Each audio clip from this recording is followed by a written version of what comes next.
Now, once you passed the round dark deep circle, there is the steps.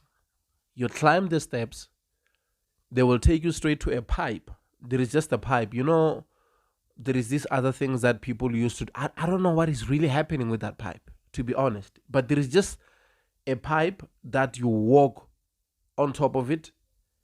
And when you look down there, you can see that round hole, down there.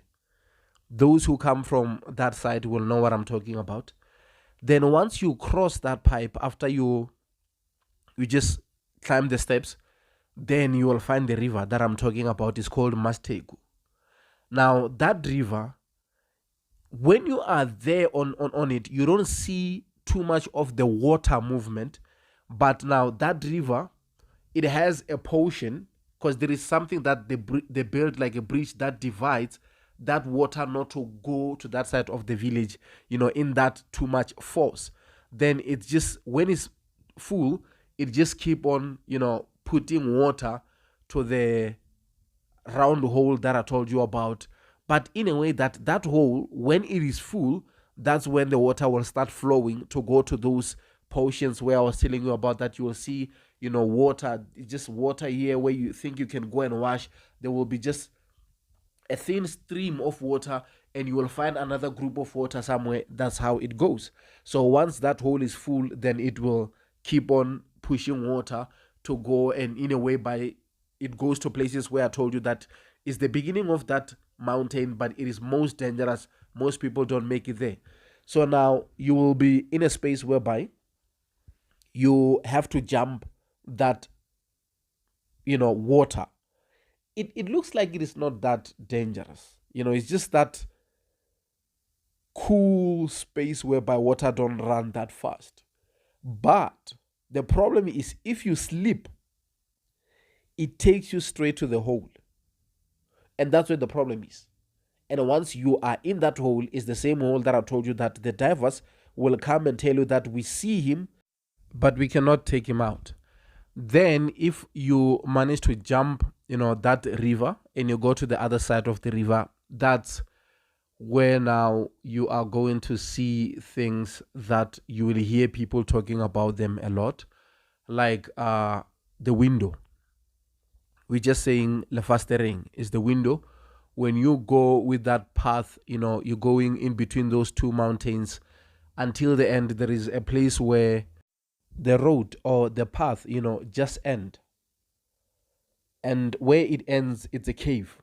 Like you've been walking all the way, not knowing what you will find at the end. You find out that there is a cave. Now, that cave, they call it the window because of now, there, when you look up there, like the mountain is just open, whereby the sun can just shine inside. They call it the window. But the problem is, there is two different types of water. The other one is black and the other one is just green. And most of the time there is no movement, nothing. Even if when you go there during the day, you might find just a cap. Yeah, I almost mentioned, yeah, people who leave caps there. You will just find a cap of a certain person from that identifies certain church, and there will be no one.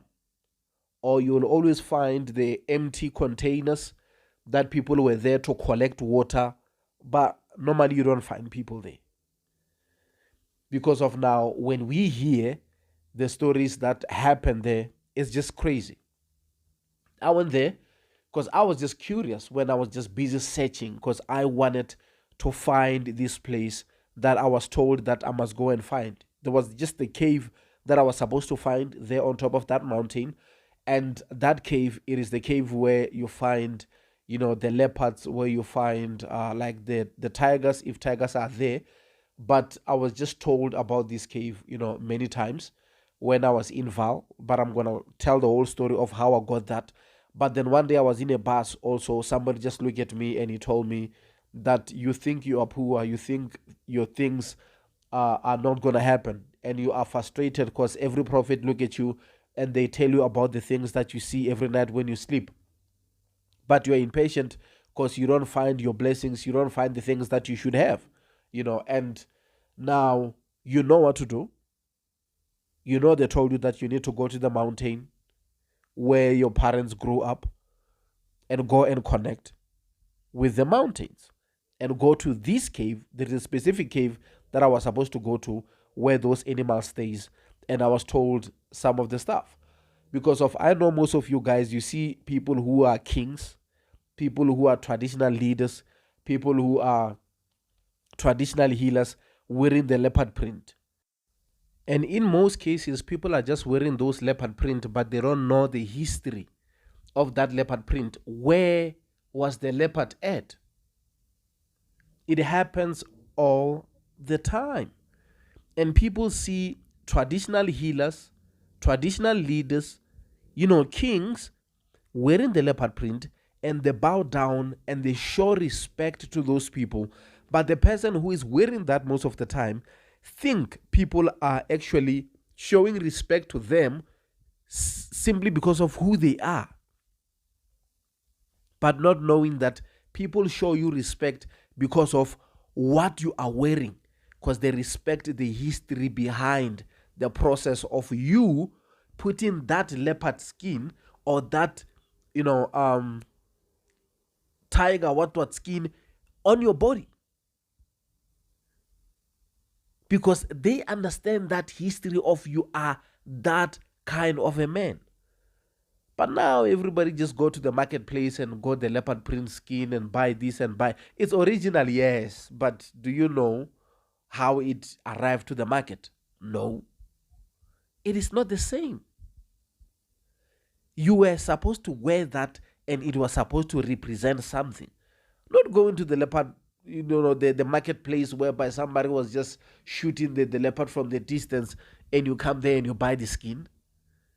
And you think that skin will just put you into that space whereby we know these things. There is a history behind that. You see others, you see even in Zulus, you see their head. They're wearing that. There was like the history behind it. But now people just go to the marketplace and wear lots of buy heads and just wear it because of tradition. There is a history behind that.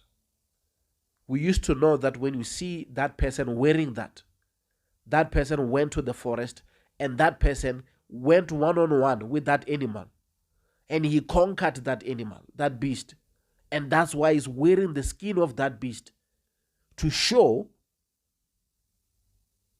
that you won the battle. That's why you wear it. It's your pride. It becomes your pride because when you wear it all the time, you know what you went through. People respect you for that.